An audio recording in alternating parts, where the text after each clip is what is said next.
I'm Brandon Chatmon with NewsOK.com. I'm here with Ryan Aber. He's the boys basketball beat writer for the Oklahoman. And we've just received the Class B boys state tournament bracket. Ryan, when you're looking at the first round matchups, which one do you feel like is the best? I think the one that really stands out for me is Stringtown and Roth.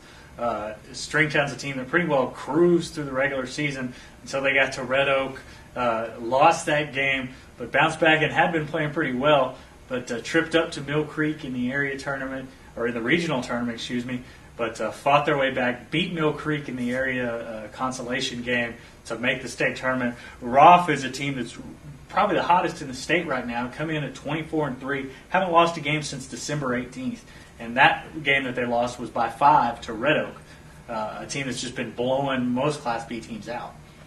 There's a lot of talented players. Obviously, we've talked about Lane Adams quite a bit.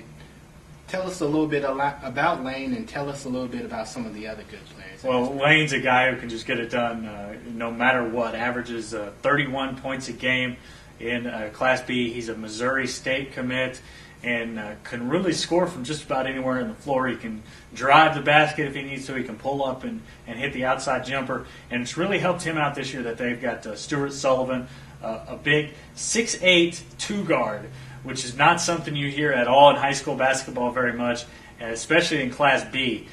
So he's certainly taken some pressure off of Lane and opened some things up.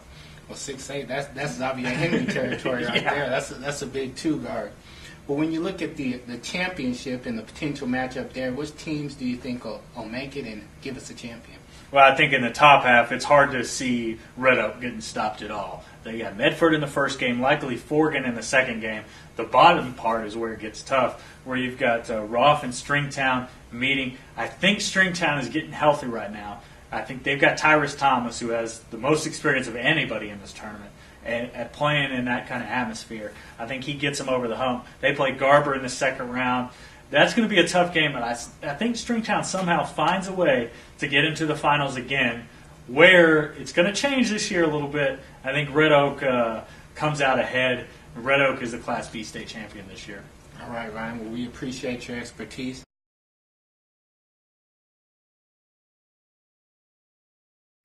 I'm here with Red Oak coach Trey Booth. Coach, great season for y'all. Obviously, the first thing I want to ask you about is a great player, Lane Adams, averaged over 30 points a game. Just tell me what is about him that makes him so special. Well, I mean, he's 6'4" athlete, great athlete, really jump, great shooter, gym rat. He's verbal to Missouri State. Lane's will to win and just kind of putting the team first. I mean, he could average a lot more than 31, even though 31 is kind of an extraordinary number. He could average more than that. He knows we need to get 2 or 3 more, a little bit more balance for us to be successful. But he's certainly not the only good player on your team. You had a move-in over the offseason, a guy by the name of Stuart Sullivan. How important has he been, and can you tell me a little bit about the rest of your starting five? Well, Stuart was a great addition. I mean, he's a 6'8" two-guard, which doesn't happen very often, especially in Class B. And he's got great length, can really run. He just turned 17. He's going to be a Division I player. He may be a year or two away, but wherever he decides to go is getting a steal. He's kind of a diamond in the rough. Our sophomores, Jordan Booth and Dwight Camp, 2 great sophomores, great length. 6'2", 6'4", had a lot to our team. But the 2 guys that really, I mean, they do all the dirty work, don't get all the headlines, John Louder and Keith Price, the 2 senior point guards. If there's a loose ball, they're on the floor, and they're the ones that kind of make our motor, kind of makes us go. And how tough is Class B this year with y'all, Stringtown? Go down the list. Class B is loaded. I really feel like that. Any of us. I mean, we play Medford first round. We're the top team, and they've got great length and really play. Very well coached, but it's just one of those years that it seems like it happens every once in a while. Class B could, really compete 3A down. I think be really successful. Coach, I appreciate it. Good luck this week. You bet. Thanks.